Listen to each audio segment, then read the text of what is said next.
Hi everybody, and welcome to this Communicate session talking about Alice's adventures beyond the Canal and how that connects with environmental research and messaging. So we'll just give people a few minutes to get into the room and get technology all sorted out. Naturally, these things always don't work exactly when you want them to. So I'll just give a couple of seconds for people to join.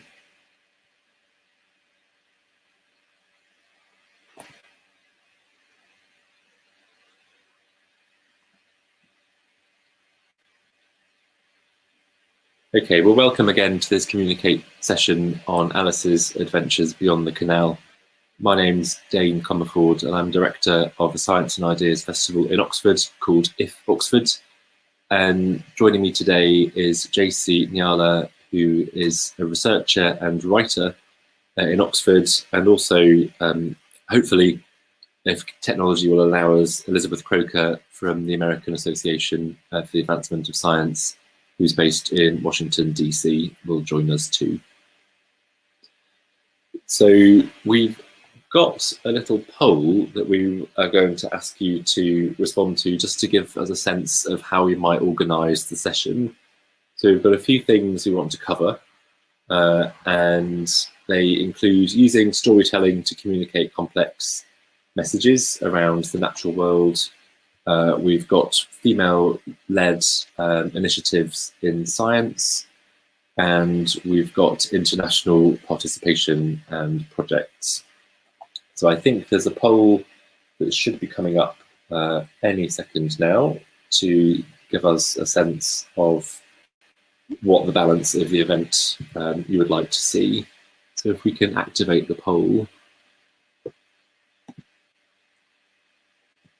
So if you go to the polls tab, you should see 4 options. One is to focus a bit more on commissioning arts programs. One is to focus a bit more on female-led engagement activities. And one is to focus a little bit more on international partnerships and activities. And if you'd like us to cover all of those equally, please click the all equally box, and it will just give us a sense of how to kind of balance this session out. I hope that makes sense, and I hope it works.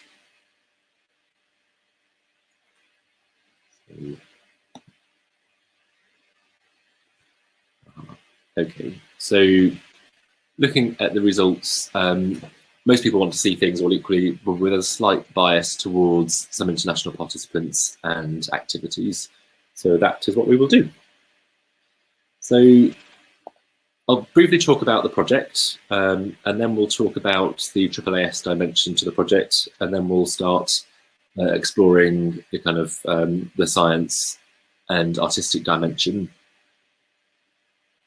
So If Oxford is a Science and Ideas Festival in Oxford. It's a public event, and it happens this year, the 9th to the 26th of October, with a mixture of online and in-person activities for just over 2 weeks, with thousands and thousands of people coming to join events that explore all sorts of arts and culture, science and technology topics, from choreography, poetry, to stories like this one, quizzes, hands-on activities and talks.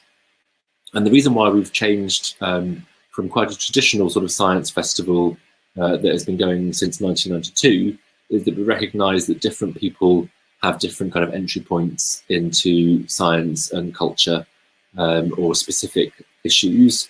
So recognising audience kind of social capital, science capital, and just interests in kind of artistic and thematic topics, we decided that we wanted to use a festival platform as a mechanism to get people having conversations that don't always get the kind of bandwidth or the airtime that they deserve.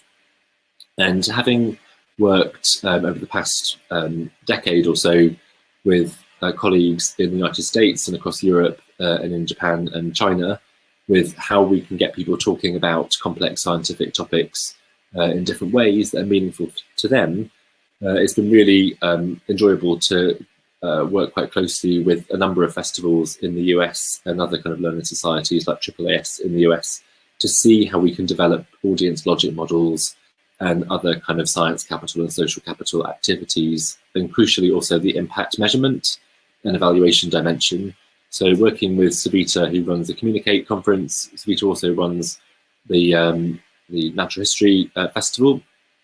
So we're thinking about how people can digest, internalize, and then reflect back on complex scientific and environmental topics.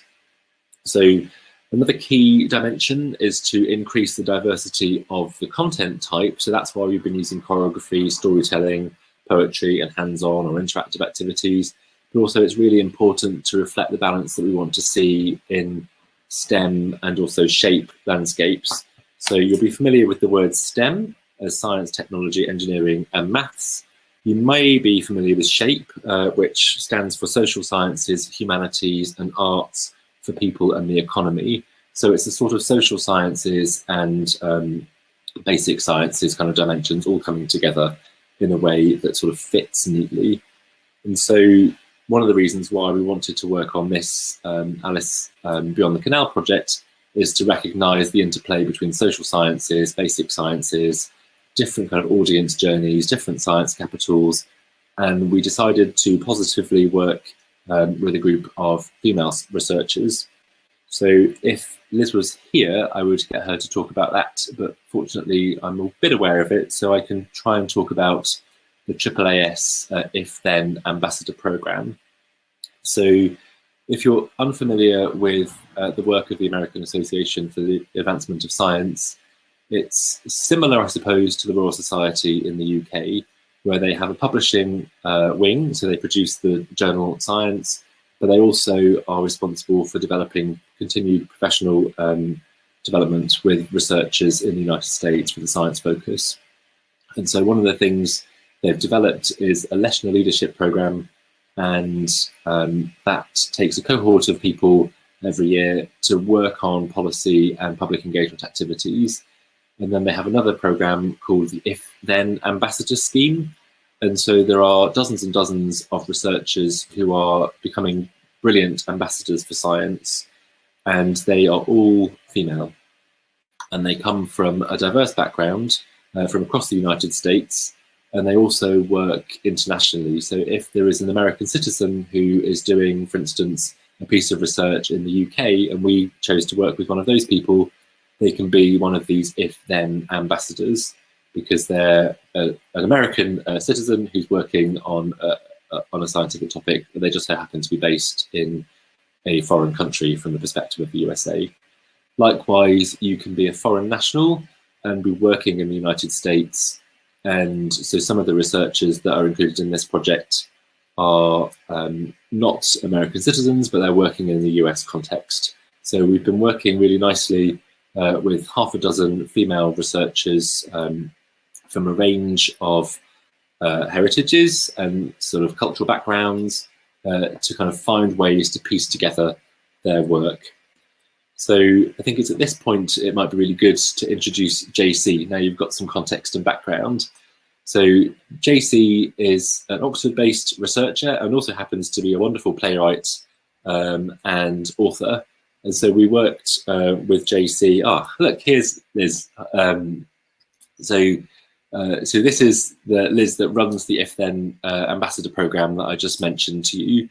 And so how about we just say hi to Liz and also then hi to JC, and we just get people unmuted for a second. Hi, thank you so much. And I apologize. Despite all the tech run-throughs, of course, I had problems this morning. But I'm very glad to be here. And I take it that you've already introduced the program, so I won't bore people by repeating myself. But thank you for having me. By repeating. I think it's so we briefly. So maybe you'd just like to say a little bit more. So I briefly mentioned Leshner and AAA and the AAAS and also the If Then. So maybe if you could just say how many people are on the program for If Then, just to give a sense of the size. Sure. So for the AAAS If Then Ambassador Program, we have 125 women in science, technology, engineering, and math. So they come from across the United States from a wide range of different disciplines, different career stages, different backgrounds. And the goal is to sort of change the face of science, to encourage girls to go into STEM as a career, as science, technology, engineering, and math, but also to encourage people just as a general public to see women as science experts. And part of that is thinking about storytelling and media. We do a lot of training to help our ambassadors learn how to tell their science stories, because we know that that's what really makes an impact, that makes something stick, like here, is that storytelling piece. So it's a big focus of our program. And we are really excited about all of the amazing things they've done so far. They've done some really, really exciting things. And so just to focus on the international partnerships dimension, so I've worked with AAAS public engagement team before, but it's been one of those things where you think sometimes international partnerships, a small win is such a big thing because everyone's doing things in such a different societal and sort of agenda kind of context. Sometimes even just doing something as small as putting together a story that has a shared kind of focus. I think sometimes people can think about ambitious international projects as something that needs to be Olympic scale and enormous. And so I think there's an element of just paring something back to be quite simple and straightforward, where the shared goals are the kind of key focus.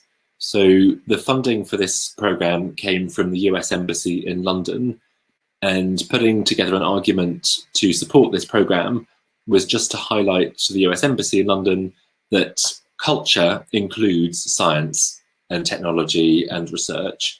And they really enjoyed how we just put together a really small project with clearly identifiable goals and a communications kind of strategy, and then we'd monitor that. So I think that kind of partnership working on something that's quite defined and being conscious of mission creep is something to kind of safeguard against in planning.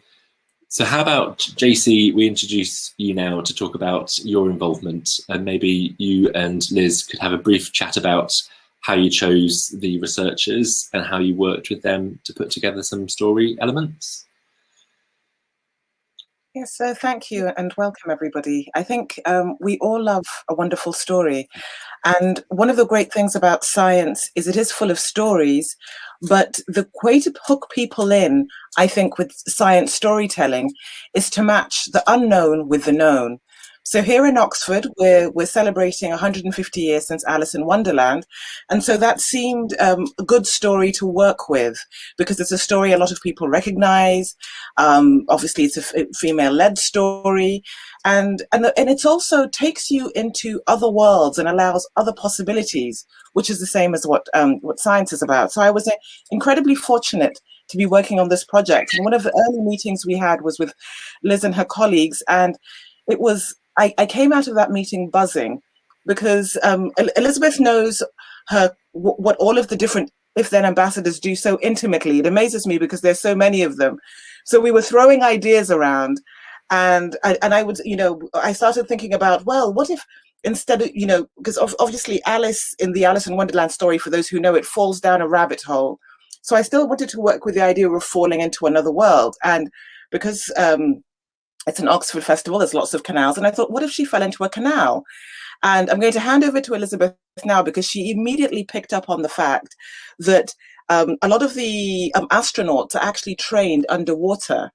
And so there's this whole thing to do with aquanauts, which then just opened my mind to the possibilities of what we could do with this story, because we start in a canal and we end up in outer space.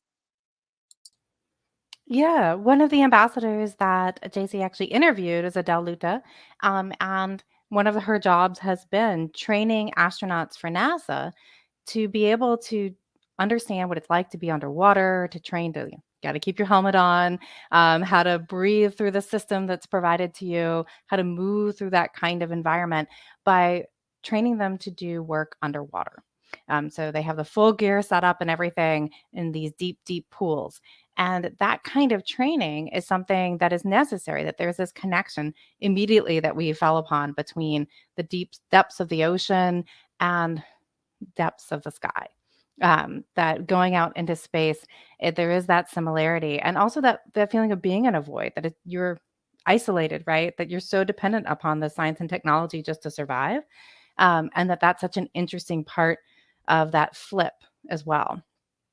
So I think there was a lot there that made for some great storytelling and connections. And Adele is great at connecting with those things. She herself just recently went down with two other of our ambassadors underwater for 24 hours in this enclosed environment to become an aquanaut. So there is this immediate connection. And I think that the story really pulls it out so well, that feeling of being underwater and in space at the same time. So we've, in the festival program that you can get posted out to you, we've printed the full story. So there's a few pages of this lovely story, and we're just in the middle of podcasting at the moment. But perhaps, JC, is there a section that you could maybe read out that explores how we kind of took some of those scientific ideas of aquanaut training and how NASA uses the reduced sense of gravitational kind of effects in water to allow people to kind of imagine how it might be to work in microgravity? So is there a bit of the story that you could share with us?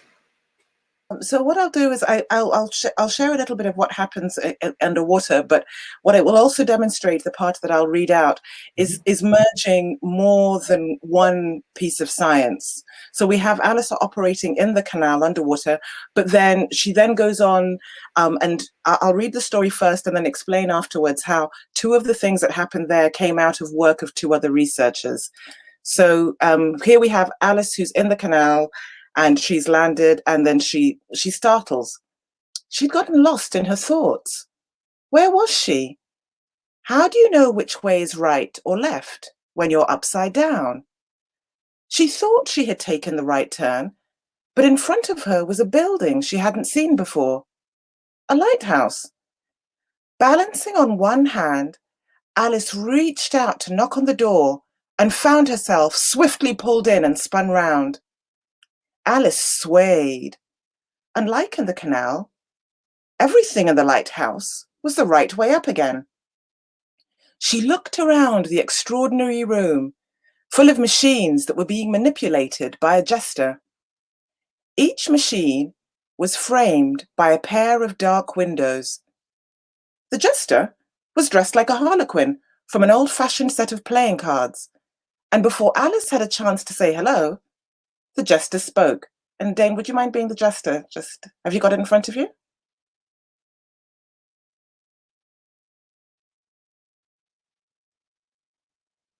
Unmute. I expect you're trying to get home.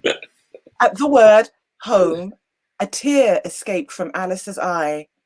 Alice sniffed and said that all she needed was some directions, at which the jester smiled. Haven't you ever thought, the jester asked, that sometimes there's a quicker way to do things? Alice was fighting back her tears. Look at these fabulous machines. He continued as he waved his arms around the room. If we train them how to do something, they can do it much faster than we can, which saves hours of messing around. And every minute saved can sometimes save lives.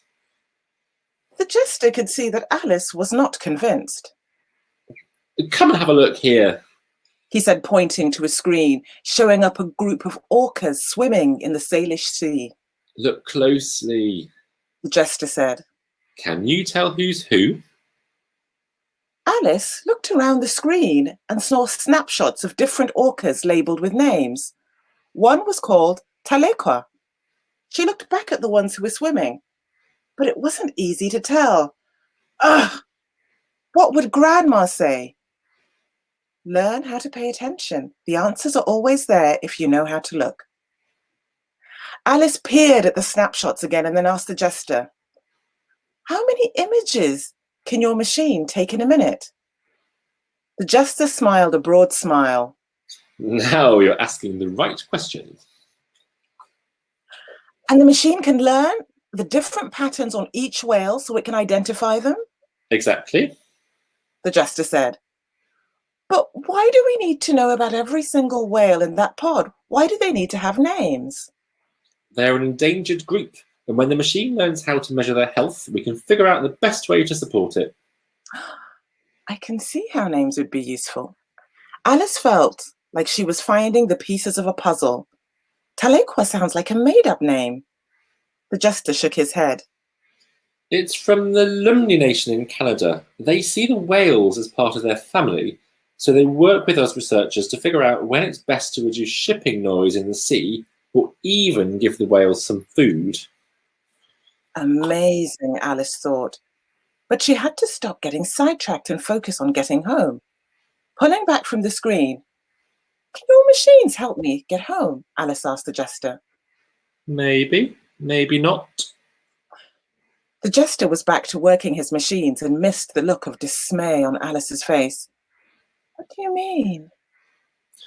Well, machines take instructions from us, and it hasn't learned your voice patterns yet. Huh?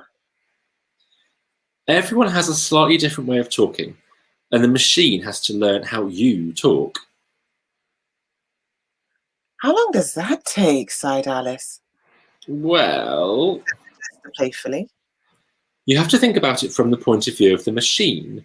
Its system is much less intricate than our brains, and it will need lots of data from you, ideally along with data from other people who sound like you. Alice could feel herself tuning out. Grandma's African American, she thought. Even at school, people said Alice sometimes had a mild American lilt to her voice. But they were in England, and these were machines who understood English voices. This was hopeless. "Isn't there anything the machine can do to help me?" The jester cocked his head to one side. Well, there are portals. Portals? You see those windows over there? Alice took in the 3 windows that were different to the rest in the lighthouse. She still couldn't see through them, but they had a violet hue. Each were marked with a different number from 1 to 3. One of them will definitely get you home. What about the other 2?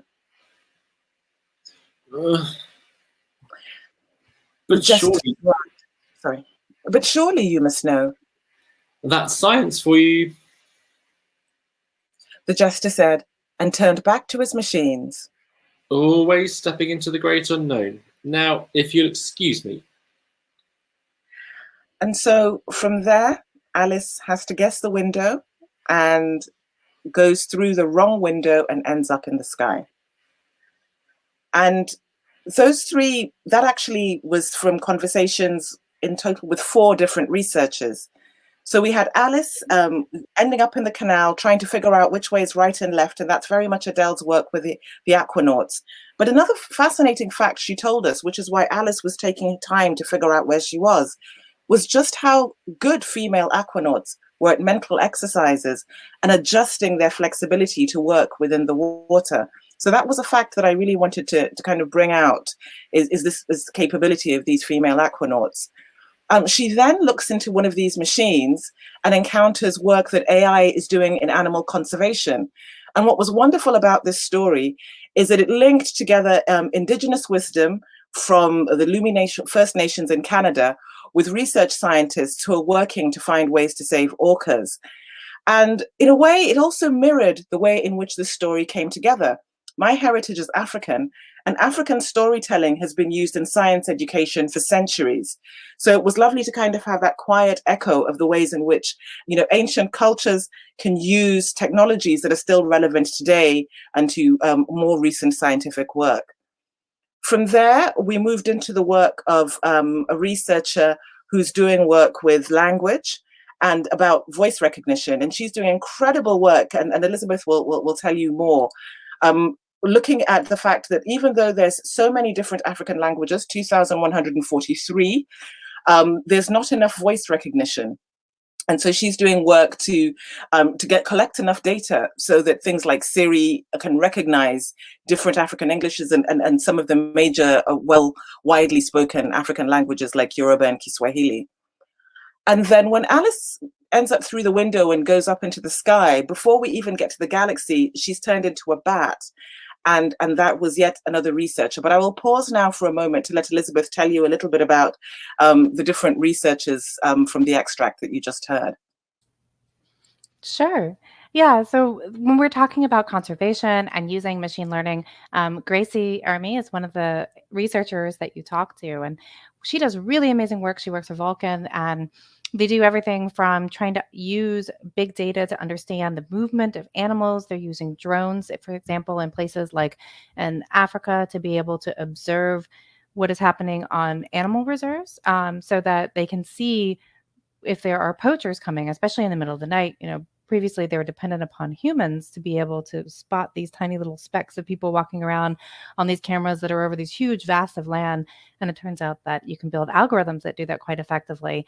And then, of course, human beings get sent out to go and do that research. So there's a lot of really great work that's happening there. Then we have Abake, who's doing really interesting work on language recognition. And as you pointed out, there's so many vital languages, important languages that people speak that all these different kinds of technologies just don't recognize yet. And that means they're left out of those kinds of resources. It's especially important for people who have perhaps accessibility needs, so that they maybe can't type it out. They need to be able to use voice to text, or to be able to have their native languages being said out loud and having that turned into text for them to read. So not having access to that disconnects and creates this digital divide. So being able to turn that into something that people can use is really important, and also helps people feel ownership and participation fully in these technologies. And that's true with all these different dialects as well, not just the languages themselves, but also accents and different regional differences that often you may have noticed when you have to speak to Siri. You have to speak very carefully, to make sure she understands. My 6-year-old still has difficulty at times getting it to understand what she's saying. So this is something that is really important for a lot of reasons. And then, of course, we're working through looking at Dorothy's work. She works on bats and trying to understand the connections between diseases and bats, and also how we prevent diseases, which right now is an incredibly important topic to be researching. But also thinking, I think this nice thing about the story is helping people connect to that there's still beauty in these animals and these appreciation of them, that they teach us a lot, and that we need to respect that and still be part of that. There's so many different things that you've covered just in this small section. And I think the naming piece too, like Barchan, who is one of our astronomers who has a whole galaxy named after her, and the importance of those names reflecting back onto the identities of people and not having them just be part of a culture that's so disconnected to you. Why would you feel part of an aspect of science if you never see yourself in it? But when you start seeing your names, when you start seeing your stories, I can look up at the stars and I can recognize constellations that are named after my cultural heritage, the Greco-Roman names and everything else. But what is that to someone who's not from that background, or that's irrelevant to them? And they already have their own names. They have their own science. So being able to connect those pieces helps people feel ownership and connection. And of course, it's really important, I think, to recognize the people who've done that kind of research. So people like Barchan, who've done amazing work and fully deserve to have this named after her. But also, as JC talks about, the communities that have been scientists that have been studying these spaces for thousands of years, they also deserve to have their names recognized. And I've probably left someone out, but you have so many wonderful stories woven in together, which is part of why I love this, because I think interdisciplinary work is also something that really often brings out the best in science and the best in storytelling.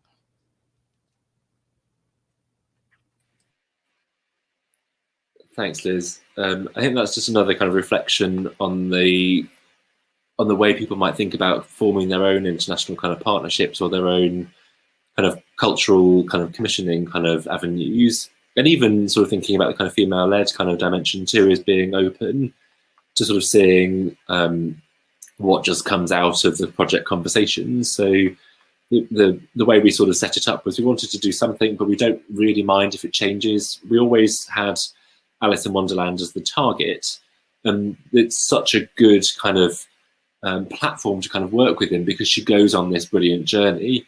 And you could update the Cheshire Cat, you could update the Queen of Hearts, you could have all these different characters that you can meet, and it just seemed like a really straightforward way of bringing together little vignettes, little kind of examples of people's experiences. And once we realised that we had such an open kind of brief, it could allow us to really tighten up once we'd had conversations. And so never at all had I imagined that we'd be speaking to someone who I can't remember where Berchin was from. I think she from Turkish heritage. Turkey, I think. Yeah, Turkey.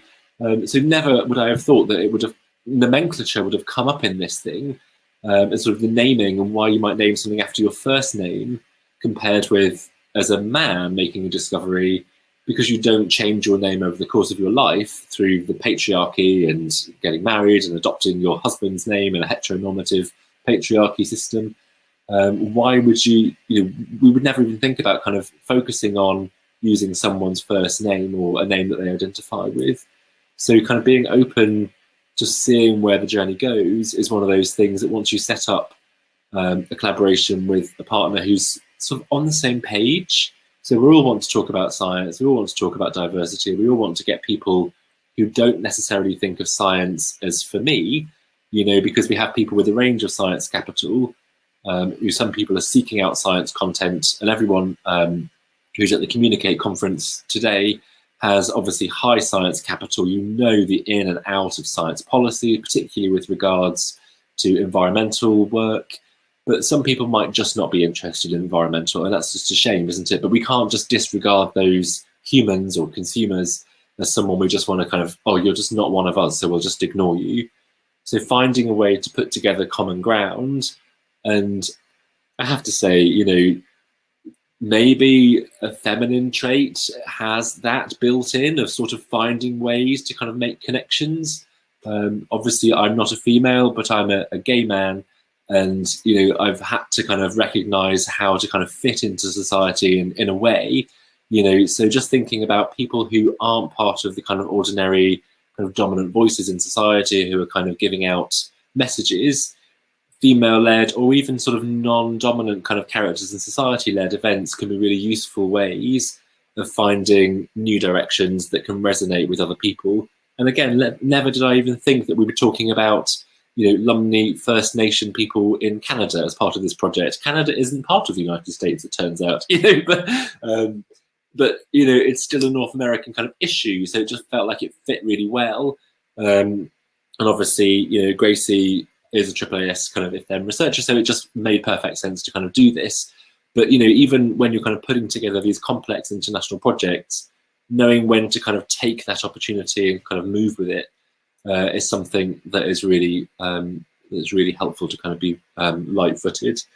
So we haven't got any questions coming up so far, but please do drop in a question into the Q&A box if you have one, and please do also consider booking onto the event in the IF Oxford on Friday the 15th of October. I put the link in the chat, but if you just look on if-oxford.com and browse the events, there's the full story in there. We've just, we're doing the podcast at the moment, and we did a really nice session. So Jim Al-Khalili, who you might be familiar with as the presenter of Radio 4's Live Scientific, he is the voice of the Kingfisher character, which we recorded a few days ago. So we're just thinking about how we can kind of get this message out to people that storytelling is really a really fun way of working, and occasionally you can be lucky and get some interesting people to kind of work with you. Okay, there is a question that's been dropped into the chat here from Joanna, and it was, do you have any concerns about the integrity of Alice in Wonderland's story and characters, and how you blended this with different scientist stories, for instance, the Mad Hatter? Yes, I did. And so obviously the Mad Hatter, you might be familiar with this character, possibly even from the Disney cartoon. He's this wacky man who has a penchant for kind of crazy tea parties. But the background context for that is that the Mad Hatter might have worked in a millinery shop and used a lot of lead, and so might have had lead poisoning. So when the story was written 150 years ago, the madness of the Mad Hatter might have been connected with lead. But obviously people 150 years ago were less aware of neurodiversity and less aware of other people's kind of position in society, and less aware of sort of opportunity and disadvantage. And so people back 150 years ago were a bit less sensitive to that and would poke fun at the Mad Hatter or the mad people in society, and would just talk about them as being mad. And one of the nice things about working in Oxford is that we have exposure to all of these kind of narratives all the time. So if you are curious about this, there's a group in Oxford called Uncomfortable Oxford, and they're a student organisation that's a group of history and literature, English literature researchers, and they're really interested in uncovering some of these darker stories from Oxford's past. So you might be familiar with the one that's always in the news, the Rhodes statue, and how decolonising Oxford and its kind of heritage is an important thing to do. There's, again, that abrasive kind of Rhodes must fall kind of position, or there's the kind of let's not talk about it position. The middle ground is what this group called Uncomfortable Oxford are doing, and they're just saying it, they're having this discussion in a much softer way to say, here's historical fact, here's what we know from history. So in 2018, we worked with Uncomfortable Oxford to establish them as a little organisation that was doing some really good work. And they're doing things, again, I've got the programme here. So Uncomfortable Oxford does these literature tours. It's on the website, so I will show you, maybe I'll share my screen. Let's see if I can do that without ruining it all. Let's see. So here is the festival website if you have it. So this is the Uncomfortable Oxford Hidden Histories tour. And so they did a literature event, and it was just exploring how marginalised communities and different voices across society often get airbrushed out of literature. But if you want to kind of dig deeper, you can always find these messages. And so there's this lovely group called Uncomfortable Oxford. And if you happen to be near Oxford, you can just join in with this group and come on a tour. But working with them, it really did highlight to us how these kind of subtext messages from Lewis Carroll and other authors, C.S. Lewis, all of the kind of Tolkien, all of these kind of stories, that where are the kind of messages coming out of this sort of Oxford globally kind of recognised narrative? So we did have a concern about it, but we wanted to make sure that the new characters that we've got in this story. So Alice has, well, maybe JC, if you talk about Alice's heritage and how we put together the Kingfisher and some of the other characters to kind of expose an updated version of the characters of Alice in Wonderland. So I'll also speak a little bit about the integrity of stories. I think the thing about stories is that they always have certain truths. And for me, with the Alice in Wonderland story, the truth is about a young girl following her curiosity and making sense of the world she finds herself in. And so you can take that any which number of ways. And I mean, there's some people who argue that there are no new stories, that we've only ever had the same stories and different people put their spin on it. So I always find that very permission giving to be able to work with characters from the past, because actually we're tapping into an essential truth. And in Alice in Wonderland, or Alice's Adventures Beyond the Canal, it's a kind of classic coming of age, when you suddenly see the world anew because of passing through a threshold. The inspiration from Alice's heritage again came from research. Catherine Goebel Johnson, who was featured along with her colleagues in the film Hidden Figures, which became a huge film. It's also a great book. Were the African-American women that did the mathematics that sent astronauts into space and to be able to get to the moon. And so I thought, if we're going to have space featured in here, then it would be great for Alice to have an African-American heritage. So her grandmother is African-American, and in the story, she's come to work in a space lab in the UK from the US. Another reason for her not being completely African-American is we're now living in times where the world is much more multiple heritage. So it felt great to have a central character that didn't necessarily come from one place, because really that's a reflection of many people's realities now. And again, thinking about all of the different facets that allow us to, and also when people come from more than one place, we see the world differently, because we're perpetually having to negotiate differences even within our own families. So in terms of the jester character, I think that there's always, I was very interested in playing with this idea of difference. Science would not work if people did not see things differently. You know, if we go back to Thomas Kuhn, if you stay within the paradigm, you don't make any breakthroughs. And so there needed to be a character who did things differently and who was different. But the jester is also a playful character. And we, you know, we sort of working with playing cards, because there's the two sides of playing cards. There's the reality of playing a game, but there's also the truth of the numbers contained within them. And again, so that allowed us to develop a jester character who was fun and playful, but also, you know, recognize a different vision, which is what allows researchers and scientists to create breakthroughs. And then we wanted to have an animal character in there as well, because of course there's, you know, the Cheshire Cat and that kind of thing. And so the kingfisher came up, again, very much as a bird that can operate in different states. And so again, I suppose the central thing, if I was thinking about, you know, to come back to the word of integrity, the integrity was, how do we deal with difference? But in the sense of, what gifts does difference bring to us? And I think if there's anything that science shows us, is that actually the gift is always in the difference. Definitely. And I think that was possibly one of the reasons why Jim was happy to be involved as a, you know, as a quantum physicist.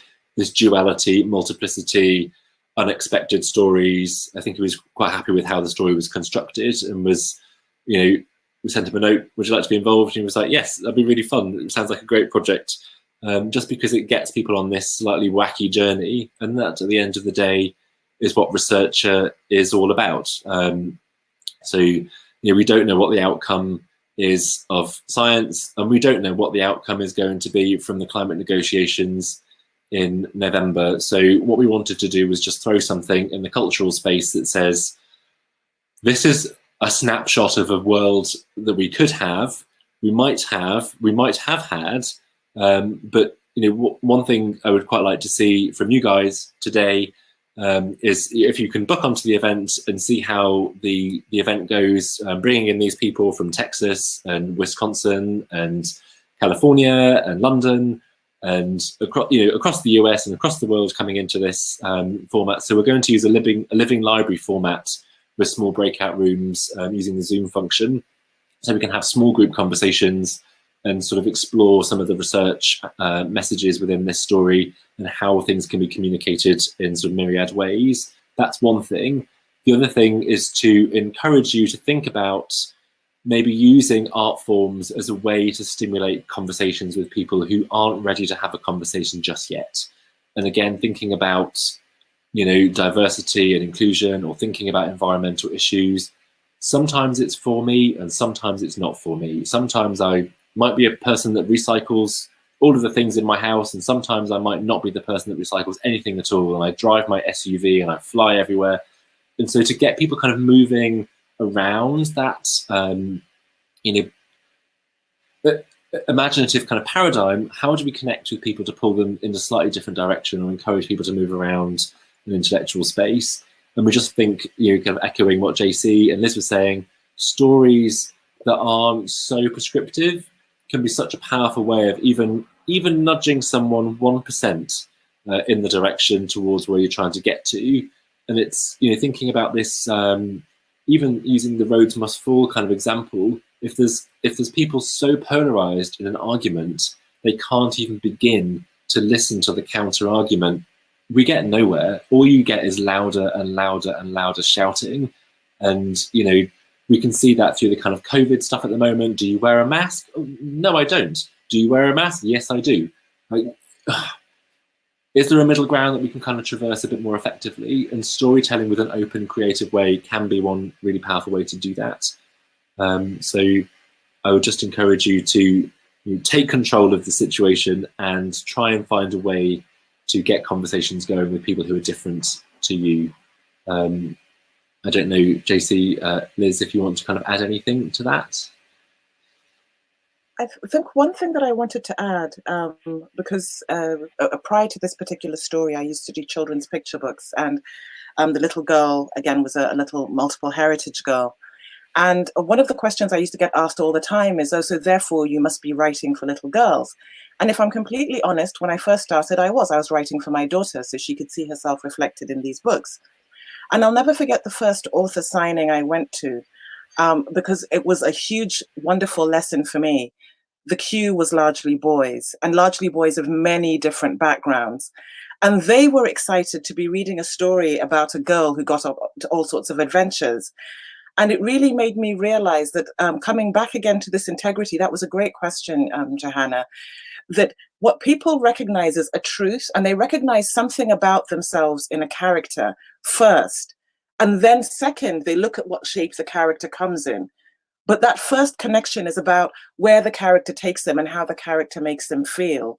So in working with difference, it's incredibly powerful, because you first allow somebody to make a connection, and then they go, oh, and it happens to be somebody who's different to me, and then you can reach that middle ground.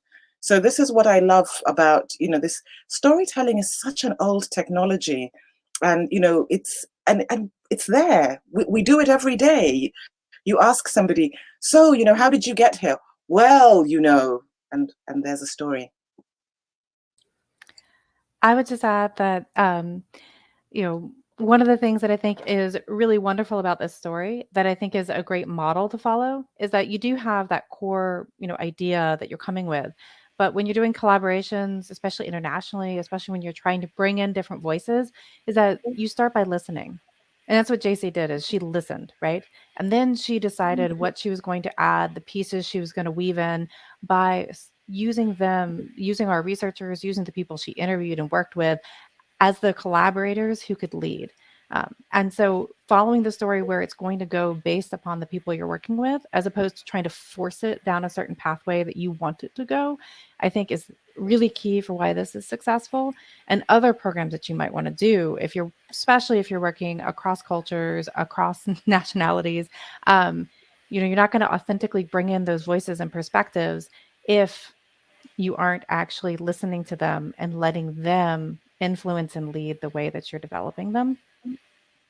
And so I think that's a really important piece. And definitely storytelling being a really powerful way that you can do that, and letting people tell their stories and share their perspectives. That's a really nice message to end on. Thanks so much, Liz. Thanks, JC. Thanks everyone for asking some questions and adding some comments. I hope this was useful. I can't see any more in the chat box or the Q&A, but I'm conscious that there might be a next session on. So if you need to go, please do. If you want to stay behind and ask another question, we'll be on the call for just a few more minutes, I think. But otherwise, thanks very much for joining this session. Book onto the event, and we may see you on 15th of October at 7:30.